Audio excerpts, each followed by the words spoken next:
শীতের রাত, গ্রাম মণ্ডলপাড়া।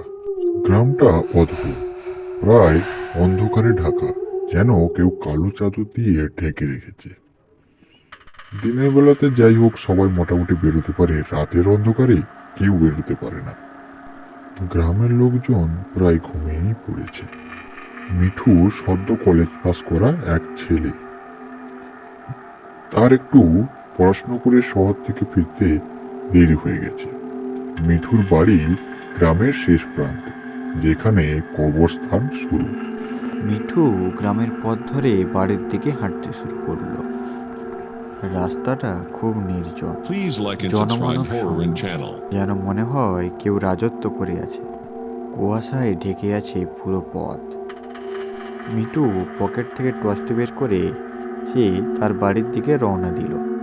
সে গুনগুন গান করে হাঁটতে থাকে। ঠিক কবরস্থানের কাছে এসেই মিঠুর কিরকম একটা ভয় ধরলো। মনে হলো কেউ যেন তাকে আটক করতে। মনের ভেতরে কেমন কেমন যেন অনুভূতি হতে থাকে। মিঠু ছোটবেলা থেকে শুনে এসেছে ওই কবরস্থান নাকি ভুতুড়ে, ওখানে কেউ গেলে নাকি আর ফিরে আসে না। এমন ভাবতে ভাবতে মিঠুর গায়ের লোম খাড়া হয়ে উঠল। হঠাৎ পেছনে একটা কিসের শব্দ হলো। মিঠু পেছনে তাকালো। কুয়াশার মধ্যে কিছুই দেখা গেল না। ও ভাবলো শিয়াল টিয়াল কিছু একটা হবে। আবার মিঠু চলতে থাকে।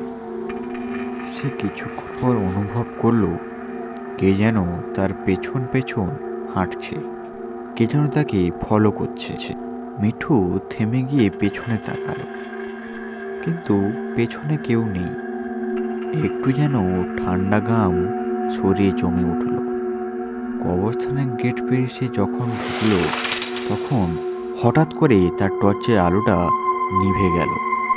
মিঠু টর্চটা ঠিক করার চেষ্টা করতে থাকে, কিন্তু হঠাৎ কুয়াশার মধ্যে থেকে এক মহিলার ছায়া দেখতে পেল মিঠু। মহিলাটি কেমন সাদা শাড়ি যেন পরে আছে।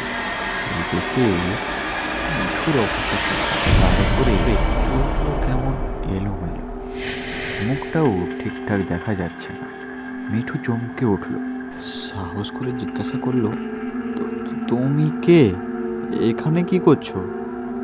মহিলাটি কোনো উত্তর দিল না। ধীরে ধীরে মিঠুর দিকে এগিয়ে আসতে লাগলো।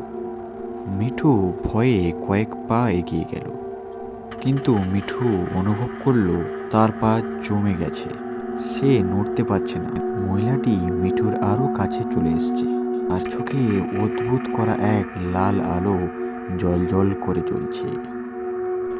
মিঠু কাঁপা কাঁপা গলায় বলল, আমায় ছেড়ে দাও, আমি কিছু করিনি, ছেড়ে দাও। মহিলাটি তার সামনে এসে দাঁড়ায়। তারপর মিঠু স্বরে বলল, এখন তুমি আমার সঙ্গে চলো। মিঠু চিৎকার করতে চাইল, কিন্তু তার গলা থেকে কোনো শব্দই বেরোলো না। হঠাৎ চারপাশে সব জিনিসই ঘুরতে শুরু করলো। মুহূর্তেই মিঠু জ্ঞান হারালো। জ্ঞান ফেরার পর মিঠু দেখল সে কবরস্থানে এক পুরনো গাছের নিচে শুয়ে আছে। তার পাশে আরো অদ্ভুত কিছু ছায়া মূর্তি, যা দেখে মিঠুন কাঁপতে শুরু করলো। তাদের মুখ ঢেকে আছে কালো কুয়াশা। তাদের একজন বলল, তোমাকে এখানে নিয়ে আসা হয়েছে আমাদের কাজ সম্পন্ন করার জন্য। মিঠু ভয়ে চিৎকার করলো, আমি কিছু করিনি, আমায় ছেড়ে দাও। এক ভয়ানক হাসির শব্দ এলো। তাদের একজন বলল, তুমি এই জায়গার নিয়ম ভেঙেছ। যারা রাতের বেলা এই কবরস্থানের কাছ দিয়ে হাঁটে তাদের আত্মা আমাদের দিতে হয়। বেচারা মিঠু কান্নায় ভেঙে পড়ল, আমি ইচ্ছে করে আসিনি, আমায় ছেড়ে দাও। তারা সবাই একসঙ্গে হেসে উঠল।